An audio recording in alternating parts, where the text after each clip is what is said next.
João capítulo 15, verso 1, diz o seguinte: Eu sou a videira verdadeira e o meu pai é o agricultor.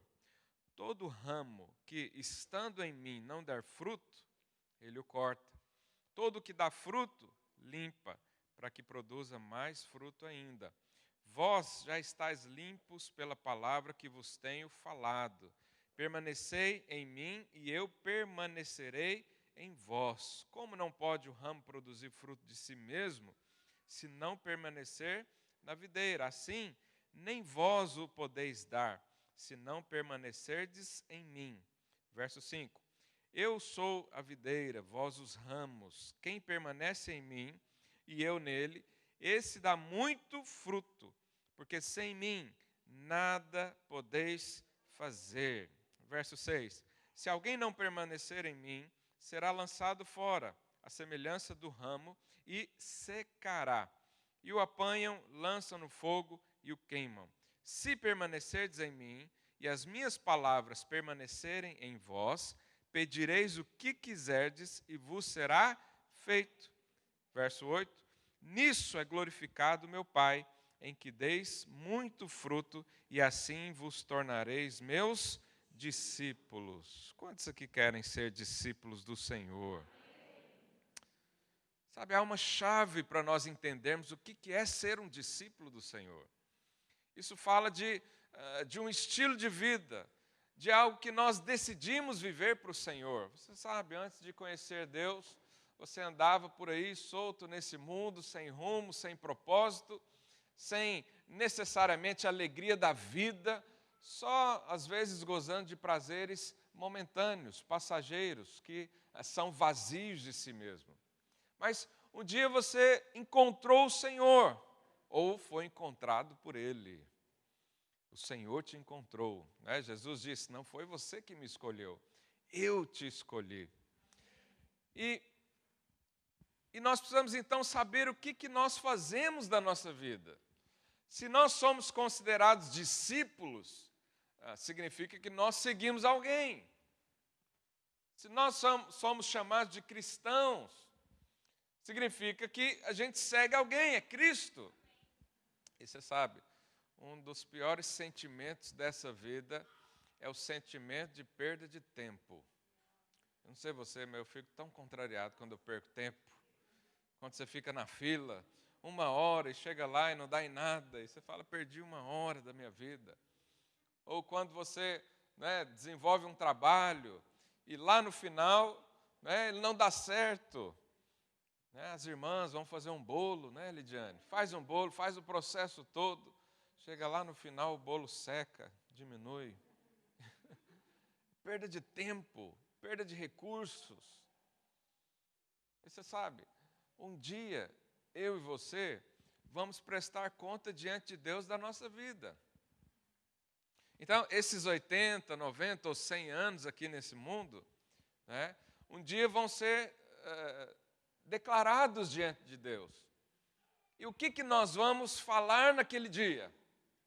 Será que nós vamos ter uma grande desilusão ou choro de ranger os dentes, de chegar lá naquele dia e saber que você perdeu tempo da sua vida? Ou saber que a sua vida não valeu quase nada? Sabe, eu já contei essa ilustração para os irmãos. Imagine que alguém quer muito servir a Deus. Ele ama o Senhor, ele conhece a Deus, ele tem experiências com o Senhor, ele larga o mundo e fala, eu quero viver para Deus. E ele é confeiteiro, ele vai fazer um bolo para Deus. Então ele diz, bom, se eu vou fazer um bolo para Deus, tem que ser muito especial. Então, eu vou treinar com as melhores pessoas, eu vou me capacitar, eu vou fazer várias formações. Aí ele começa a fazer uma formação ali, outra acolá. Aí ele vai para a França, ele está aqui em Portugal, a França é tão pertinho, pega o avião, vai para lá e estuda com as melhores pessoas de gastronomia, os chefes do mundo, e consegue fazer o bolo, e faz, experimenta, traz para o pastor experimentar também. Você pode fazer isso, às vezes você quer fazer um teste, você está fazendo, pode, a gente às vezes é cobaia aí dos irmãos. E aí testa e passa a vida e anos, são anos de experiência. E aí com 80 anos, ele faz aquele bolo para o Senhor, não é? E morre, leva para Deus. Aí ele chega lá diante de Deus com um bolo bonito, né? Com 3 ou 4 camadas. Fala aí os ingredientes de bolo, eu não entendo muito. Com chantilly, recheados de morango. E aquele, como é que chama aquele creme amarelo que fica doce de leite? Não, mas tem leitinho, tudo você imaginar de bom, num bolo de morango grande, né? Escrito Deus grandão, como se fosse o aniversário dele, entrega para o Senhor e fala: Deus, está aqui a realização da minha vida para o Senhor. Aí o Senhor pega o bolo e fala: que bolo bonito, que bolo gostoso, pena que eu gosto é de chocolate. Qual você acha que vai ser a sensação de uma pessoa dessa? Frustração, perda de tempo. Por que eu não perguntei ao Senhor? Uma coisa mais simples, né? Você quer fazer um bolo para alguém, pergunta o que ele gosta. Você sabe, muita gente vai chegar diante de Deus com obras, com realizações, com feitos. Mas será que tudo isso será aprovado pelo Senhor? Ou será que tudo isso que você está a fazer aqui agora é a vontade do Senhor? É o que o Senhor queria para você? É claro que você tem livre-arbítrio, você pode fazer da sua vida o que você quiser. Mas não significa que, chegando lá, Deus vai, né, bater a mão nas suas costas e dizer: servo bom e fiel. Alguns vão ouvir: servo mau e negligente. Servo mau e negligente. Sabe, eu não quero chegar a esse ponto. Eu não quero desperdiçar a minha vida. Eu só tenho uma. Eu e você só temos uma. Nós só temos uma oportunidade para servir a Deus nesse mundo. Não sei se você já se deu conta disso, mas se eu e você passarmos a vida edificando um bolo de morango, sendo que Deus tem para nós um bolo de chocolate, você vai perder tudo. Não adianta eu fazer algo para Deus, eu tenho que fazer algo com Deus. Não adianta eu fazer algo, né, pensando no Senhor se não tiver Ele na história. Deus não está preocupado em receber presente. Deus já tem tudo. Sabe, presente você não pergunta nada, você simplesmente dá. Deus não quer receber presentes.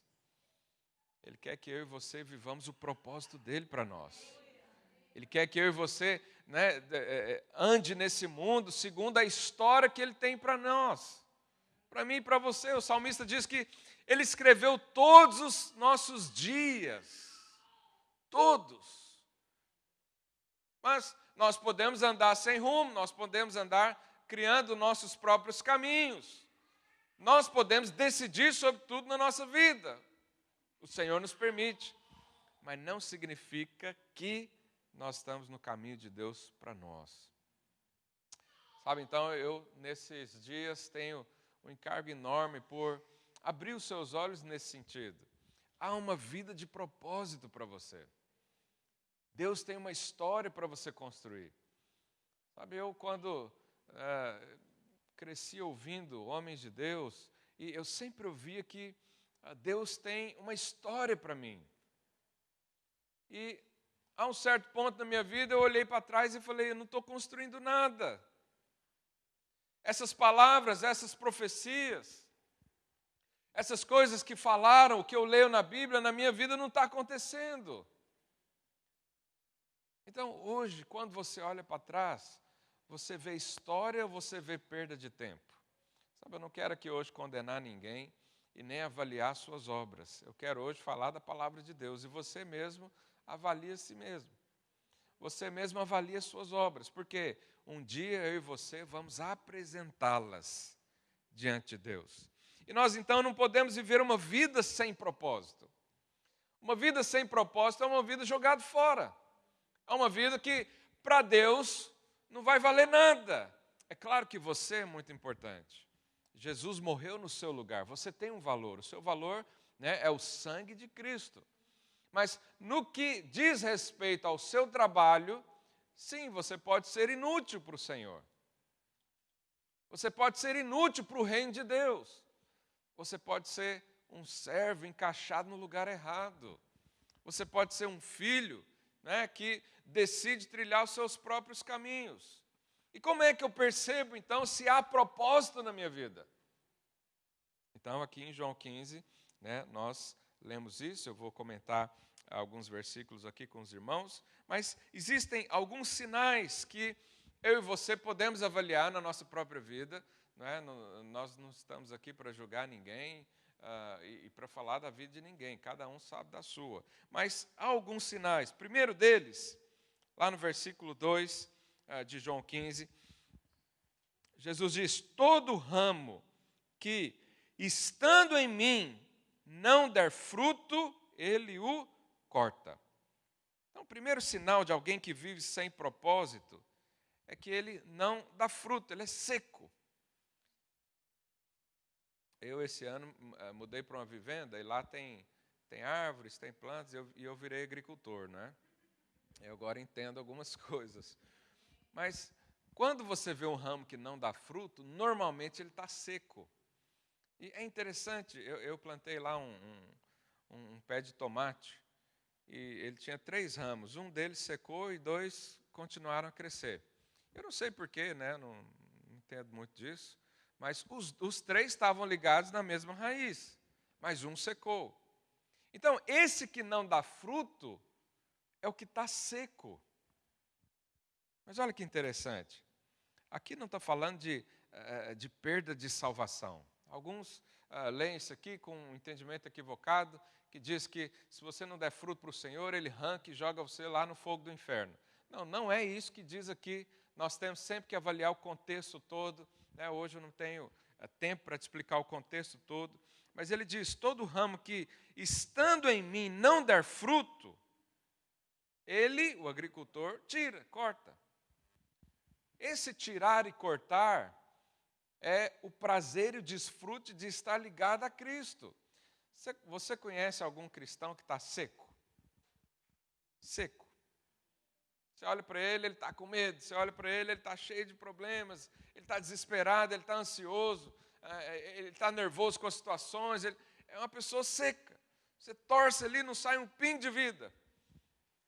Esse está seco. Mas ele estava ligado a Cristo. Porque ele se converteu, o Espírito Santo entrou dentro dele. Ele tem todas as possibilidades que ele quer, né, para receber vida. Mas está seco, está mirrado. Não sei se os irmãos entendem essa expressão. Está indiferente. Ele não, esses aí não frutificam, obviamente. Esses aí, eles não crescem no corpo, na vida da igreja. Por quê? Porque está seco. É uma vida sem propósito. Eu e você fomos criados para estar ligados a Cristo. E quando eu estou ligado a Cristo, a seivas, a nutriente, a tudo que nós precisamos, nós recebemos. Mas por um motivo ou outro, alguém decide cortar essa ligação. E aqui o texto, é interessante que a ordem diz o seguinte: se você permanecer em mim, eu permaneço em você. Jesus disse isso. Se você estiver ligado a mim, você está ligado a vida toda. Mas se você decidir desligar, se você decidir afastar, se você colocar alguma coisa entre eu e você, vai parar a vida. Não significa que você foi condenado ao inferno. Significa que você saiu do propósito de ser videira. Aqui eu estou falando videira, não é o nome da denominação. Estou falando de Jesus. Depois alguém pega aí e vai falar que eu estou... Quem está ligado à videira vive num propósito. Quem está ligado à videira, ele tem folhas verdinhas, ele é um ramo bonito, não é seco. Quem está ligado à videira chama atenção de tão bonito que é. Quando você vai nos lugares, você entra numa loja, alguém fala: uau, você tem uma áurea diferente. Você diz, é porque eu estou ligado à videira. Ah, mas eu não consigo ver tristeza na sua vida. É porque eu estou ligado à videira. Ah, mas o mundo está caindo e você está sorrindo. Você fala, é porque eu estou ligado na videira. Pode cair 1.000 ao meu lado, 10.000 à minha direita, mas eu não serei atingido.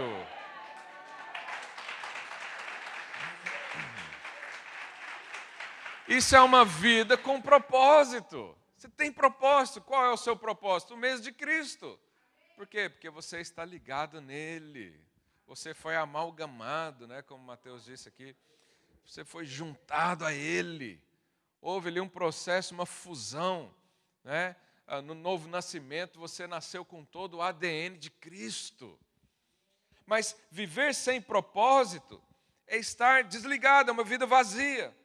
Lá em Abacuque 3, verso 17, o profeta diz, ainda que a figueira não floresça, nem haja fruto na vide, o produto da oliveira minta, e os campos não produzam mantimentos, as ovelhas sejam arrebatadas do aprisco, e nos currais não haja gado. Todavia eu me alegrarei no Senhor. Olha que interessante. Aqui o homem de Deus, ele diz, todavia eu me alegro no Senhor. Mas qual que é o contexto que ele cita? Um contexto catastrófico. É o gado sem, aliás, o pasto sem gado, é o aprisco sem ovelha, né? É a oliveira sem a azeitona. E aí ele fala, é a videira sem fruto. Então, eu e você não nascemos para não dar fruto. Eu e você não nascemos para ser secos. Eu e você nascemos em Cristo para fazer parte do propósito dele. Então, uma vida seca, sem frutos, não é para nós. Falei para o seu vizinho, essa vida não é para você. Não é para você. Jesus, lá em João 10:10, diz, eu vim para que tenham vida e a tenham em abundância. O ladrão veio para roubar, matar e destruir, mas eu vim para dar vida. Vida em abundância. O que é a vida em abundância? É você dar muitos frutos, é você crescer. É a videira crescer e você crescer junto com ela. Não faz parte da sua vida ser cortada e lançada ao fogo. No entanto, alguns decidem isso, né? Mas não é eu e você. Os frutos são consequências daqueles que desejam o Senhor. Aqueles que estão ligados e aqueles que todos os dias se alimentam do Senhor, esses jamais secarão. Jamais. Jamais vão ser removidos do propósito. Jamais vão perder a comunhão com os santos. Jamais vão secar. Por quê? Porque eles desejam o Senhor. Lá em Mateus 7:24, Jesus diz, todo aquele que ouve essas minhas palavras e as pratica, será comparado a um homem prudente que edificou sua casa sobre a rocha. Quem ouve e pratica. Sabe, há muitos crentes que ouvem o Senhor, mas não praticam. Esses que ouvem o Senhor e não praticam, não permanecem no Senhor. Esses que ouvem a voz do Espírito e não seguem, não permanecem no Senhor. Mas eu glorifico a Deus porque eu tenho visto tanta gente responder o chamado de Deus aqui. Eu tenho visto tanta gente receber respostas de oração. Eu tenho visto tanta gente frutificar. A cada 2, 3 semanas a gente levanta um líder de célula novo. Os milagres acontecem aos montes. Nós, semana passada, batizamos só aqui 41 pessoas. E hoje vamos batizar mais umas 5 ali fora.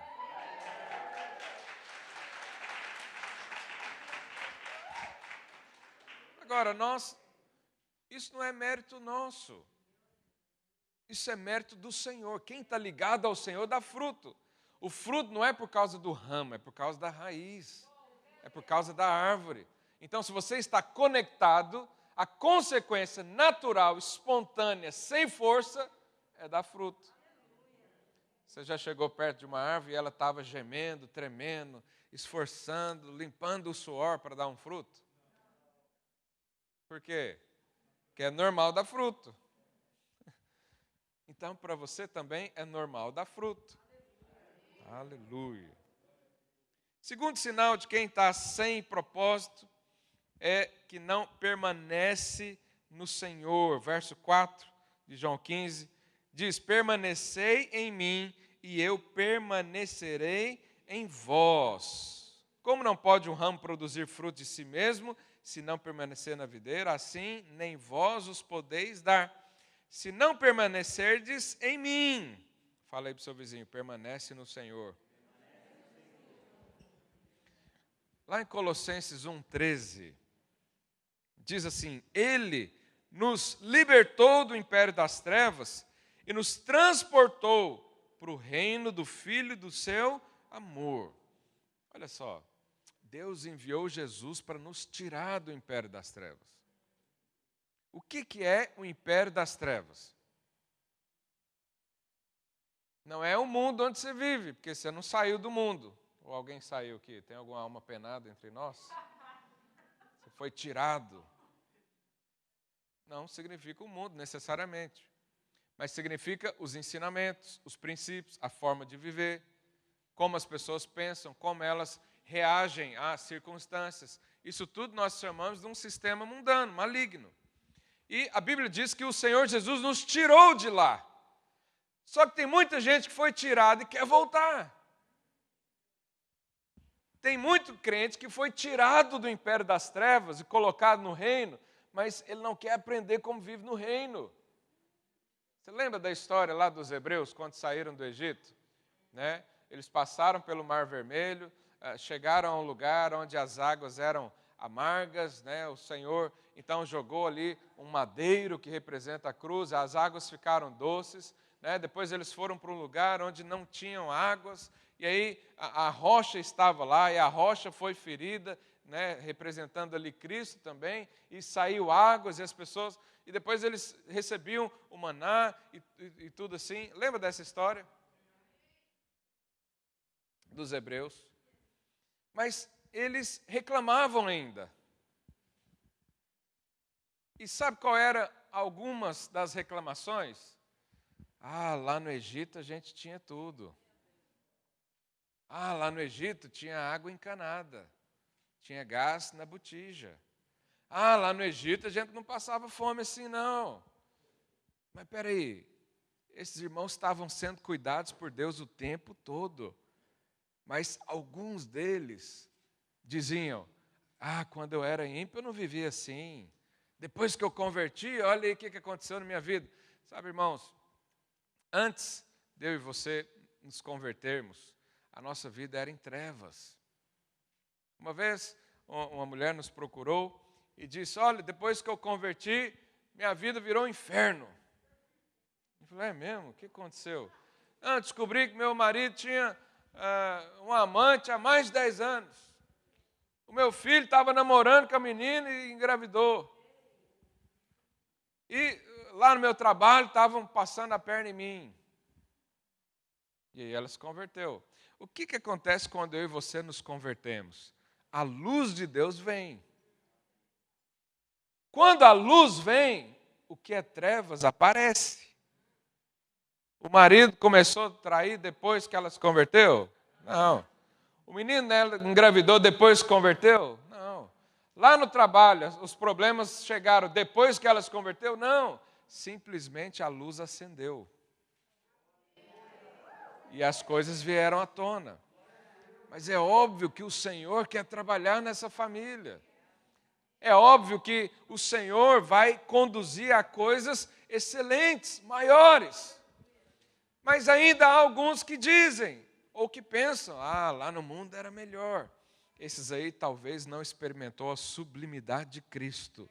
Porque quando você experimenta Cristo, tudo se torna sem doce. Tudo se torna vazio. Antigamente você tinha um prazer danado em fazer tal coisa, mas depois que você conheceu Cristo, aquilo ali já não chama tanta atenção assim. Quem tem esse testemunho para contar? Muita gente. Isso significa uma vida de propósito, permanecer em Cristo.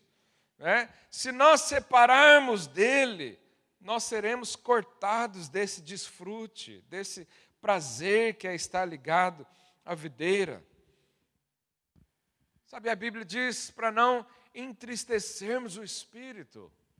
O apóstolo Paulo fala isso lá em Efésios 4:30. Não entristeça o Espírito. Como é que eu e você entristecemos o Espírito? Vivendo em pecado. O pecado entristece o Espírito. Ele diz também para não apagarmos o Espírito, lá em 1 Tessalonicenses 5,19. O que é apagar o Espírito? Se você ler alguns versículos antes desse mesmo capítulo, ele diz: ora sem cessar, dê ações de graças, para de murmurar. Quem murmura apaga o Espírito. Quem murmura não consegue perceber vida diante de si mesmo. Quem não ora, não tem tempo com o Senhor, ele, de uma certa forma, apaga o Espírito. Se o Espírito Santo na sua vida é movido só de domingo a domingo, é uma vida muito pobre. Se você alimenta o Senhor na sua vida só uma vez na semana, isso é muito pouco. É como se eu e minha esposa tivéssemos relacionamentos íntimos uma vez no ano só, imagina, que desastre. Nós temos alguns irmãos que foram contaminados com Covid, né? E é impressionante que a maioria deles, o homem pegou, ou a mulher pegou, e o homem não. Isso é uma coisa difícil de entender, né? Como é que alguém na mesma casa não pega um no outro, mas você vai no mercado e pega porque alguém tossiu. Isso para mim é estranho, mas tudo bem. E aí nós brincamos no grupo, né? Os casais estão todos na corte agora. Você não quis fazer corte, né? Miserável, agora vai fazer. Brincadeira. Mas uma vida sem intimidade, ela é muito vazia, ela é sem graça. Se a intimidade que você tem com o Senhor se resume a um período dos cultos, no domingo, uma vez na semana, é muito pouco. Isso é apagar o Espírito. Alimenta o Espírito todos os dias. Fortaleça-se no Senhor todos os dias. Eu tenho o costume de, quando eu vou levar os meninos na escola, eu ligo a música no volume máximo. Eu gosto de som alto, né? Também, aleluia. Então eu ligo alto, quando eu estou chegando na escola, eu abro os vidros para as pessoas ouvir a música, né, também, para ver se toca alguma coisa. E eu começo a cantar e às vezes eu até perco a rua para entrar. E eu canto junto com os meninos, falo para os meninos, canta também. Maria Clara normalmente canta. Ana Luísa tem 2 anos, ela já até pede a música favorita dela. Quando entra no carro, ela senta, fala, papai, coloca a música do Ei Pai, da Isadora Pompeu. Ela já escolhe a música, porque há um ambiente de vida onde você vai. Onde você for, pastor, meu, não tenho carro ainda, vou orar para você comprar um. Com som também, para você colocar o som alto e adorar o Senhor no caminho do trabalho. Porque o Espírito que está dentro de você, ele te faz clamar, Abba, Pai, o tempo inteiro. Às vezes você está lá no trabalho, na fila do mercado, escolhendo coisas. Às vezes eu vou no mercado, coloco o fone de ouvido, eu tenho que segurar para não cantar lá no meio do mercado. Isso é estar conectado à videira. Você não está seco, você não decidiu não permanecer. Você não colocou nada entre você e Cristo. Aleluia. Por algum motivo eu estou perdendo minha voz. Se alguém tiver um chá quente aí. Eu sei que ninguém tem, mas aleluia. Terceiro sinal de alguém que está sem propósito na vida. ele é cortado e lançado ao fogo. Volto a dizer, esse cortado não significa que Deus agora te deserdou. Significa que esse prazer de alguém que é cheio do Espírito não há na sua vida. Eu já fui em várias reuniões, quando era mais jovem, que quando começava um dedilhado de violão, a pessoa do meu lado já caía em joelho e começava a chorar. E eu olhava e falava, meu Deus, mas o que aconteceu? Eu não senti nada, nem um arrepio. O cidadão não falou nada. Aí o outro lá ergue as mãos. Já aconteceu isso com você? Isso é terrível. Porque você fala, e agora? O que eu faço? Eu ajoelho também? Eu choro também? Por que alguns têm mais sensibilidade do que outros? Porque eles estão conectados ao Senhor. Porque eles usufruem dessa conexão. Porque a vida deles é essa. Eu vejo pessoas chegarem, né? Hoje vi o irmão Edivaldo ali. Não tem como ficar triste perto desse irmão. Ele vem lá da escada, eu normalmente fico ali na porta, cumprimentando os irmãos. Ele já vem lá da escada assim, louvando a Deus. E aleluia, eu quero ser assim. Isso é não ser cortado, não ser colocado fora.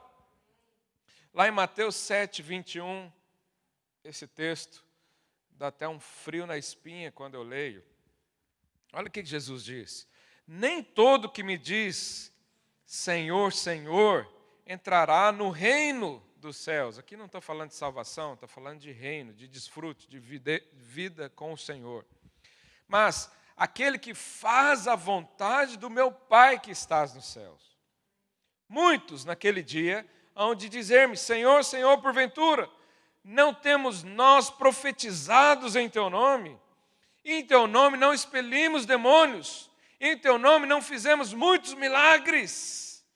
Então eu lhes direi explicitamente, nunca vos conheci. Apartai-vos de mim, os que praticais a iniquidade. Hoje de manhã eu acordei com um sentimento no meu coração. Jesus, quando estava ali, quando encontrou com a mulher samaritana, ele disse para os discípulos, olha, uma comida eu tenho que vocês não conhecem. Mas olha o contexto geral. Os discípulos de Jesus eram todos judeus. Eles cresceram ouvindo falar do Senhor. Eles tiveram em algum momento contato com as leis e os profetas. Eles viviam numa comunidade onde todos serviam a Deus. E Jesus disse, eu tenho uma comida que vocês não conhecem.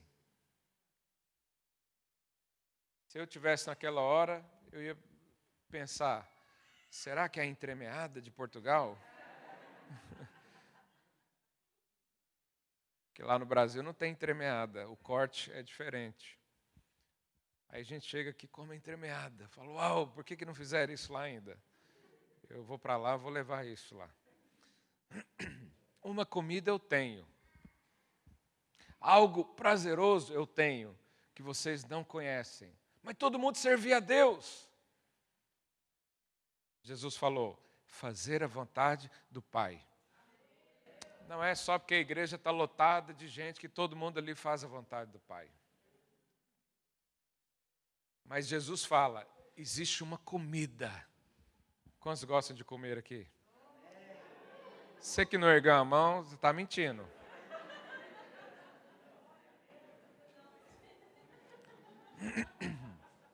Minha esposa está numa dieta brava lá, perdeu quase 10 quilos. Eu também perdi quase nada. E os irmãos me ajudam nisso, né? Ontem ganhei um bolo de chocolate. Falei para o irmão, mas você não quer que eu vou no culto amanhã? Comida fala de desfrute. É tão bom você sentar numa mesa com fome, né? Mesmo que comida seja simples, eu gosto de comida mais simples. Não sou esses apreciadores de comida que... Você já viu quando um chefe vai comer uma comida, ele sente o paladar, o primeiro gosto, o segundo, o terceiro, o cheiro por trás? Eu não tenho nada disso. Meu negócio é matar a fome, né? Eu como lá arroz, feijão e bife, eu faço isso a vida inteira sem reclamar. Mas há um prazer envolvido nisso. Há um prazer de saciar sua fome. Você sabe o que acontece quando eu e você nos convertemos? Nós começamos a sentir uma fome e uma sede diferente. E sabe como é que a gente sacia essa fome, essa sede indiferente? Fazendo a vontade de Deus. Nada mais satisfaz isso. Nada mais. Eu já vi tanto testemunho de pessoas que se convertem e elas continuam tentando saciar a si mesmo com coisas transitórias desse mundo, ou às vezes escorregando aqui e ali no pecado. Mas Jesus disse, eu tenho uma comida, eu tenho algo que vai te saciar. Fazer a vontade do Pai. E quando você está fazendo a vontade do Pai, quando você está no centro do desejo de Deus na sua vida, não existe nada mais prazeroso. Quando você se encontra o seu lugar no Senhor, quando você faz algo, quando Deus usa a sua vida para ajudar outro, quando através de você vem muitos discípulos, quando através de você milagres acontecem, sobrenatural aparece, não existe nada mais gostoso do que isso. Porque essa é a vontade do Pai para mim e para você. Falei para o seu vizinho, você já experimentou dessa comida?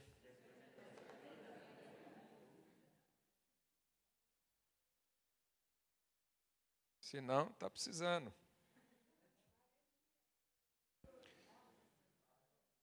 Então, quem se encaixa no propósito da videira, quem se encaixa no propósito de viver em Cristo, ele também tem alguns sinais. Vou citar para você rapidamente, que meu tempo já está se esgotando. Primeiro deles, primeiro sinal de alguém que está dentro do propósito do Senhor, dá muito fruto. No verso 5, aí do capítulo 15, Jesus disse, eu sou a videira, vós os ramos. Quem permanece em mim e eu nele, esse dá muito fruto. Muito fruto. Porque sem mim nada podeis fazer. O que é muito fruto? São frutos em todas as áreas. Aqui não está falando necessariamente que você tem que ser um grande líder, cheio de discípulos. Aqui não está dizendo isso.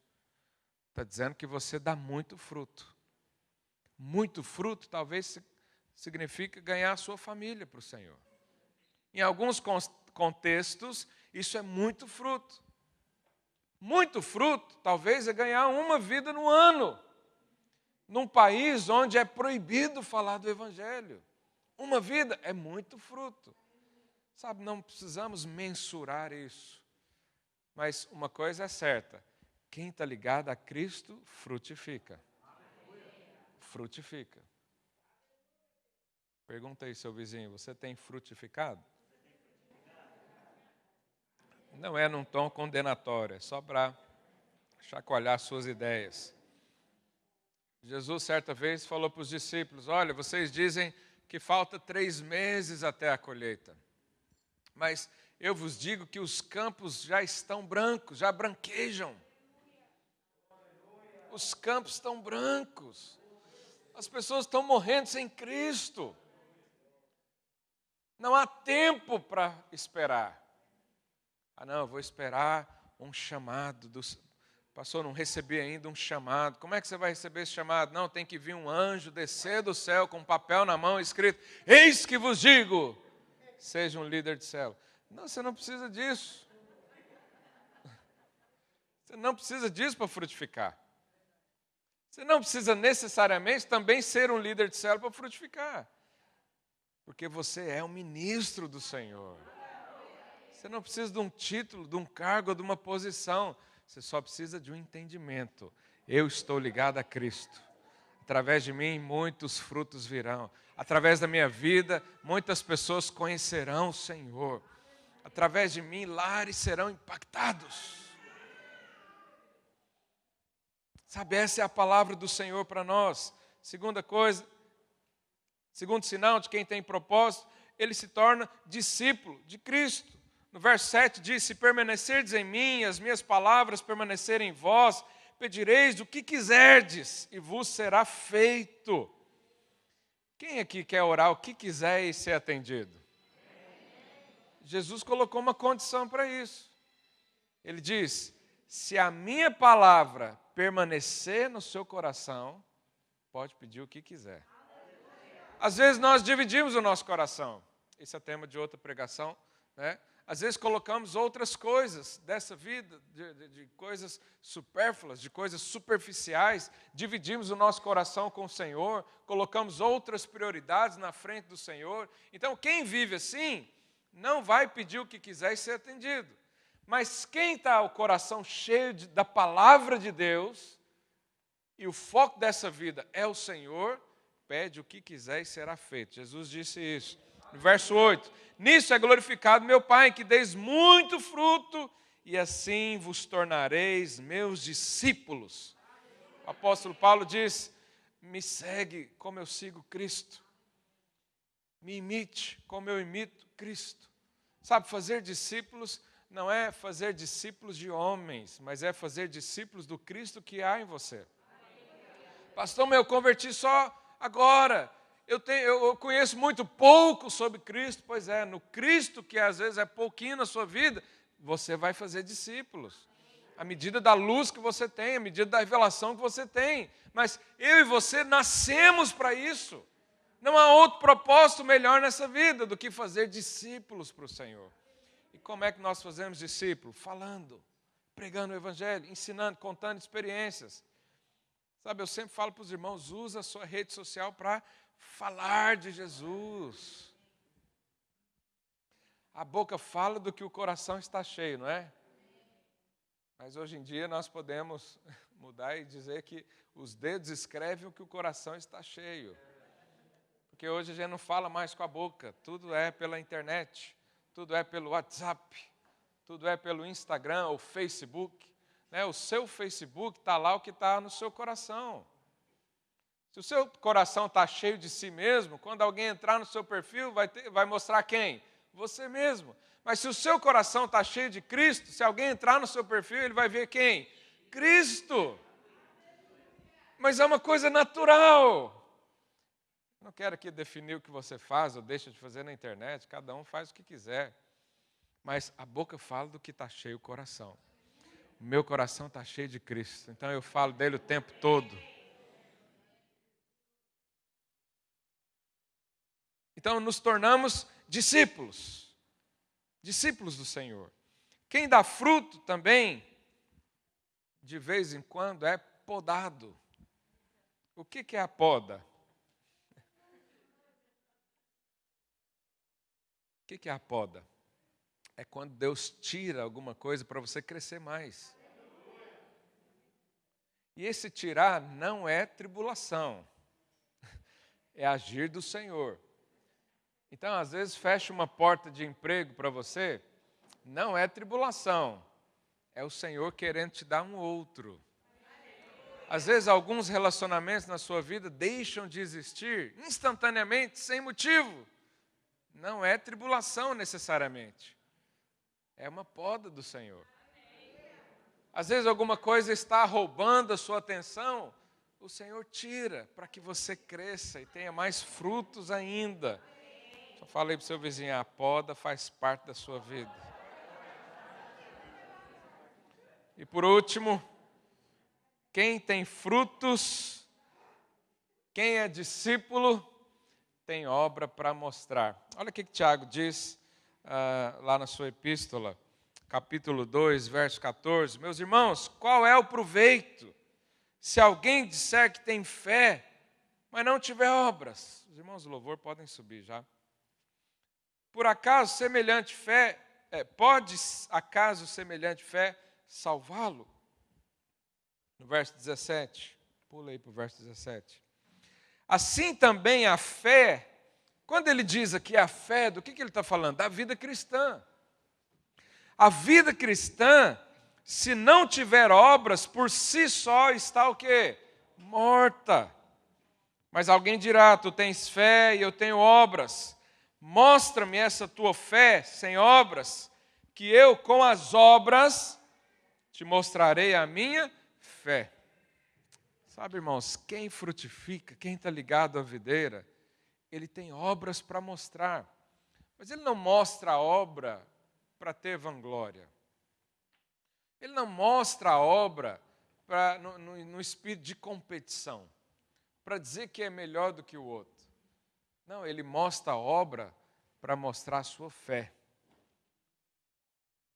Certa vez, João Batista estava desconsolado da vida e mandou 2 discípulos até Jesus dizer: Jesus, é o Senhor mesmo, o Messias? Ou a gente vai ter que procurar ou esperar outro? O que Jesus disse para os discípulos de João Batista? Vai lá e fala para João Batista: os cegos vêm, os coxos andam, o reino do Senhor está sendo estabelecido. Eu sou o Cristo. Então nós podemos fazer também assim. Se alguém está com falta de fé, chama ele para andar perto de você. Fala assim: vem andar perto de mim, vamos lá na minha célula, não é, Gustavo? Você vai ver lá a gente levantando a cadeira de roda, você vai ver lá a febre do Covid desaparecendo. Vem cá ver as obras, porque você vai achar fé. Vem aqui no culto que você vai achar fé. Vai lá na célula que você vai achar fé. Vai lá em casa conversar comigo, fazer um discipulado, eu vou te mostrar obras que vão gerar fé no seu coração. Porque quem está ligado à videira e dá frutos, tem propósito, tem obra para mostrar. Eu e você vamos nos alegrar naquele dia que nós chegarmos diante do Senhor com as mãos cheias. Cheios do quê? De obras. Nós vamos chegar lá com frutos, mostrando para o Senhor: eu tive fé, eu criei no chamado, eu me liguei ao Senhor. Sabe, hoje é um dia de você avaliar a sua vida. E ao preparar essa palavra, o Senhor me disse que tem pessoas que estão fora desse propósito. Hoje é um dia para você colocar propósito na sua vida de novo, se é o caso. Hoje é um dia para você dizer: Senhor, eu não te largo nem aqui nem na China. Hoje é um dia para você falar: Senhor, a vida sem propósito acabou para mim. Eu quero servir o Senhor.